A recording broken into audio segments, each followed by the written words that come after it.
Arlene Foster seldom have such a small number of voters held such massive influence.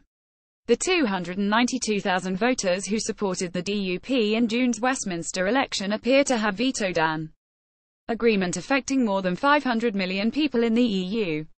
The events which yesterday led to Theresa May withdrawing the deal she'd agreed with Brussels shows the enormous, unprecedented power that Arlene Foster's party currently has over the government. Sinn Féin Deputy Leader Mary Lou MacDonald has predicted that the Duptree confidence and supply deal will end in tears. She may well be right, but last night the Unionist Party was celebrating its victory. Although not too publicly, there were no outbursts on social media from even those normally ebullient MPs. They're on a good thing and they have no desire to rub Mrs May's nose in it or irritate the wider British public. It was all going well for the Prime Minister and the Taoiseach yesterday. An agreement was being struck to solve the problem of the border and move on to the next round of the Brexit negotiations. Northern Ireland would apparently still be bound by EU rules.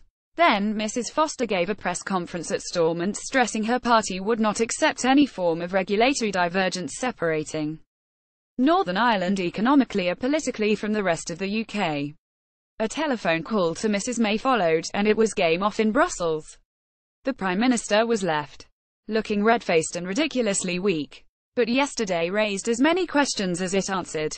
It's almost incredible to believe that the Tory leadership didn't run the text of their proposed deal past the DUP. The parties are in contact not just on a day-to-day but often hour-to-hour basis. The closeness of the relationship between de facto Deputy Prime Minister Damien Green and Nigel Dodds and his team of MPs was clear for all to see at the DUP conference dinner just a week ago. The DUP makes no secret of its position on Brexit regarding Northern Ireland. Mrs May should surely have known that the party would pull the rug from under her if she moved against its wishes. Either she was trying to bounce them into agreeing, or she just didn't take them seriously enough. But senior party sources have repeatedly told this newspaper that they wouldn't hesitate to bring down the government if they believed Northern Ireland's constitutional status was being threatened. While an election could mean a Corbyn government and an end of influence for the DUP, its electoral position in Northern Ireland would be unaffected, as it wouldn't lose a single seat and would likely even take an extra one, north down. The Tories, by comparison, would face serious losses. Yet the DUP has reason for caution too. If the Prime Minister was prepared to do the deal despite previous reassurances to Mrs Foster's party, then it's a case of perfidious Albion, and it could well be again.